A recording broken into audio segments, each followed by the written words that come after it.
Hello parents, आज हम बात करेंगे बच्चों के बुखार के बारे में। जब भी बच्चे को बुखार आए तो हम किन चीज़ों का ध्यान रखें, क्या ट्रीटमेंट लें और कैसे हम बच्चों को बार बार बुखार आने से बचा सकते हैं।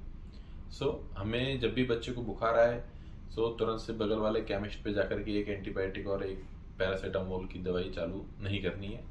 हमें क्या पूरा फॉलो करना है वो मैं आपको बताऊंगा। सबसे पहले हमें बच्चों को जब भी बुखार आ रहा है, जब भी हम उसका फीवर नाप रहे हैं, चाहे उसको फीवर है या नहीं है, आपने जो भी बुखार नापा है, टेम्परेचर जो भी नापा है उसका, उसको एक चार्ट बना लें, चार्ट पे नोट डाउन करें। चार्ट पे नोट डाउन करने के बहुत फायदे हैं। फीवर कितना आया है, कब आया है, ये डॉक्टर को आप एग्जैक्टली बता पाएंगे। अगर डॉक्टर को ये पता नहीं चलेगा कितना फीवर आ रहा है, कब आ रहा है, तो वो फीवर के पैटर्न्स डिसाइड नहीं कर पाएगा।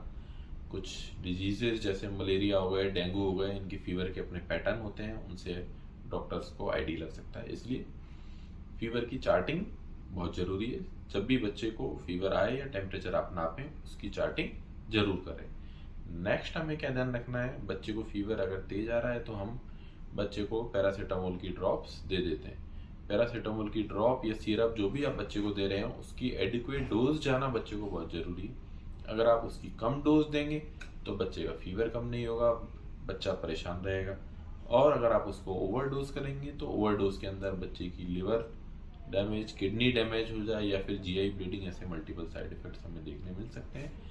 हाँ, बट हम एंटीबायोटिक सिरप को अप्रोप्रिएटली यूज़ करते हैं तो उनके ज़्यादा साइड इफेक्ट्स नहीं होते। फीवर के लिए हम पैरासीटामोल यूज़ कर सकते हैं। 15 mg पर केजी पर डोज में अपन कालपोल ड्रॉप्स या सिरप कालपोल यूज़ कर सकते हैं। नेक्स्ट हम चर्चा करते हैं कि फीवर अच्छी बात है आना या बुरी बात है।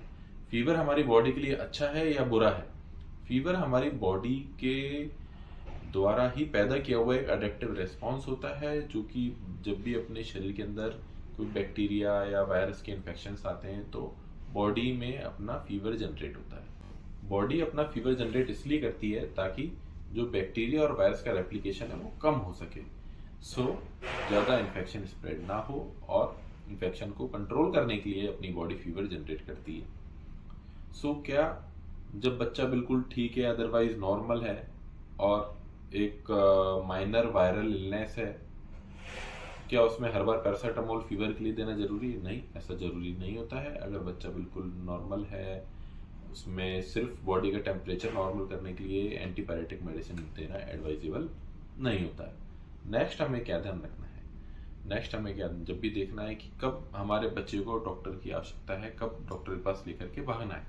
अगर बच्चे को बुखार आ रहा है और बुखार के साथ कुछ सांस में आवाज़ आ रही है, कुछ शरीर में नीले चकत्ते पड़ रहे हैं, या फिर बच्चे को जो है, बच्चा बहुत ज़्यादा डल हो गया है, हाथ पैर ठंडे पड़ रहे हैं, बच्चे के डिहाइड्रेशन हो रहा है, बच्चा का यूरिन आउटपुट कम हो गया है, तो कुछ भी अगर हमें ऐसे सिम्टम्स साथ में लग रहे हैं तो हमें तुरंत से लेकर के इमरजेंसी में डॉक्टर के पास जाना है। फीवर का ट्रीटमेंट में आप पैरासीटामोल जो भी यूज़ कर रहे हैं उसके साथ में हर बार एंटीबायोटिक्स की नीड नहीं होती है।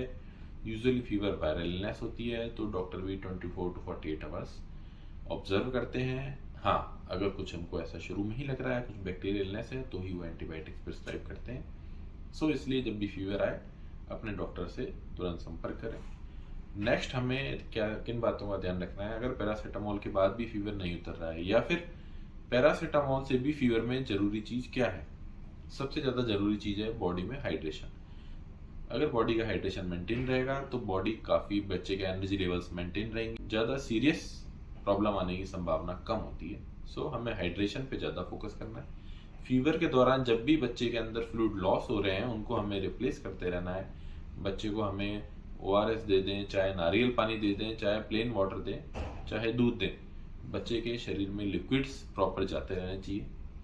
नेक्स्ट हमें क्या ध्यान रखना है, अगर पैरासीटामोल के बाद भी फीवर नहीं उतरा है या फिर फीवर हाई ग्रेड है तो हम स्पंजिंग कर सकते हैं। हमें एक ल्यूकवार्म वाटर में हम लेकर के कपड़ा भिगो करके बच्चे के साथ स्पंजिंग कर सकते हैं। बच्चे के स्पंजिंग मोस्टली हमें फोरहेड पे, नेक पे, अंडर आर्म्स में और ग्रोइन एरिया में करनी होती है क्योंकि यहीं पे सबसे ज़्यादा हीट अक्यूमुलेट होती है। अब हम बात करेंगे बार बार फीवर आने से कैसे प्रिवेंट करें। बच्चे का वैक्सीनेशन टाइमली कराएं, फ्लू शॉट्स टाइमली बच्चे को लगवाते रहें प्री रेनी सीजन में। जब भी किसी एडल्ट को घर में खांसी, जुकाम, बुखार या माइनर वायरल इलनेस है, अगर हो सकता है तो बच्चे से थोड़ा सेपरेशन करें।